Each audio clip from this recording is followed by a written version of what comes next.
most memorable Walshy moment is when we supposedly jumped off the jetty at Brighton. It was about 5 o'clock in the morning, or 5:15 in the morning, and we're just like, there's no way it's happening because it's just absolutely freezing. Anyway, you see this distant figure walking up the side path wearing red Speedos with a white towel around his neck, and he's just, righto boys, let's get into it. And we ended up swimming, I think, right up around the jetty. So from that day forward, whenever Walshy said something, we always knew that he'd always back it up with action. Many AFL players devote some of their spare time to helping those in the community who face daily challenges. Port captain Travis Boak is dedicated to bringing a little happiness to children with cancer. I think, going through, a cancer in my family with Dad passing away and seeing how hard it is as a struggle as a family, I just thought, I'm in a position now to help and give back and going in the hospital and helping these kids out and just trying to put a smile on their face. Travis is extraordinary. I mean, for 5 years, every second week, he's coming into the hospital, gives up his time, and the place literally lights up. To have two AFL clubs at the same time supporting an association that's a local South Australian organisation means the world of difference. Just raising awareness and letting people know that we're there to support families. It's incredibly important.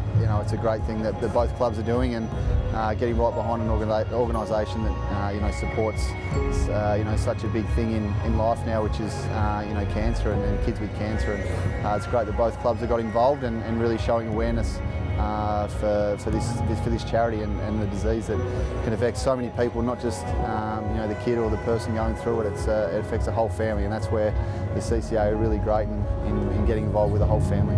Showdowns are normally tough and tight, and today shouldn't be any different. But for sheer hardness, it's hard to beat Showdown 24 in 2008. It's a game Adelaide fans fondly remember, not just for the result, but for the way the Crows won the game. Our flashback is brought to you by our major sponsor, Toyota. Look out, or better still, test drive the all-new Camry. This was one of the showcase games of 2008. If not the last 150 years.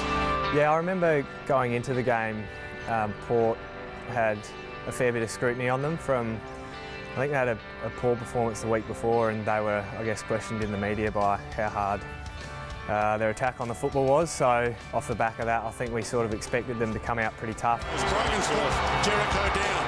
Well, I remember Jez's one quite clearly because I was the one who handballed it to him, and I guess gave him a bit of a hospital handball, so I put my hand up there. I'm a bit to blame for that one, but I remember Dean Brogan sort of ran through him, and I think Jezza had a broken collarbone off the back of that, and he came back out to play, which was a remarkable effort.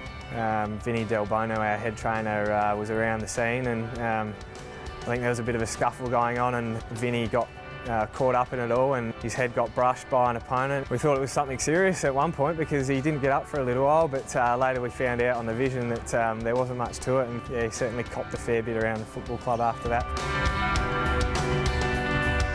I think it was probably a game that certainly some of the young guys came of age. As the game went on, our numbers sort of dwindled further and further, but it was, I guess, great character, and I remember coming in at three-quarter time. I think we might have only had 17 or 18 fit blokes, so we knew it was going to be a huge effort, and to come out on top with those guys missing was fantastic. One of the greatest wins in the Adelaide Crows history. In Showdown 24, it was a classic. Over the past 2 weeks, players and supporters alike have been reflecting on Phil Walsh's contribution to the Crows.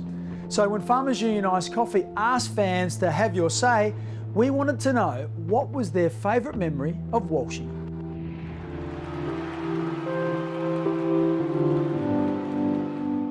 I like the fact that he brought the team together. He made them want to play. He, inspired them to be the best they can and do the best they can. Oh, his honesty, his sense of humour, and his dedication. I just thought he was really, authentic, really honest, just driven, and everyone just wanted to play for him. So, yeah, it's just a really sad time. I think his passion and his compassion for the players. He was such an honest and strong bloke, and he just brought so much team first to the team, and he was just a great guy, I reckon. I just thought he was an absolute professional. You know, that was one of the things that came across in the way that he went about his business, and he just he brought a different aspect to the club, which I think is going to be able to reform a culture. Just what he brought to the club. He brought sincerity and honesty, and he just wanted the best from the boys. I think he brought so much to this team, put them together, and it was a team, not individuals, a whole team. I think just his commitment to the club that he brought, and just everything about him was professional and really tried to bring the guys together. And I think that's something that is unique about Phil Walsh and the character that everyone knew. He loved to travel. He always talked about where he was off to or what he was doing in the off season, and he even was able to speak Japanese, which I thought was pretty amazing. Seeing that he's got all these other things going on, he still had the time to learn. I think it was almost fluent Japanese. So he was a pretty talented guy in that regards.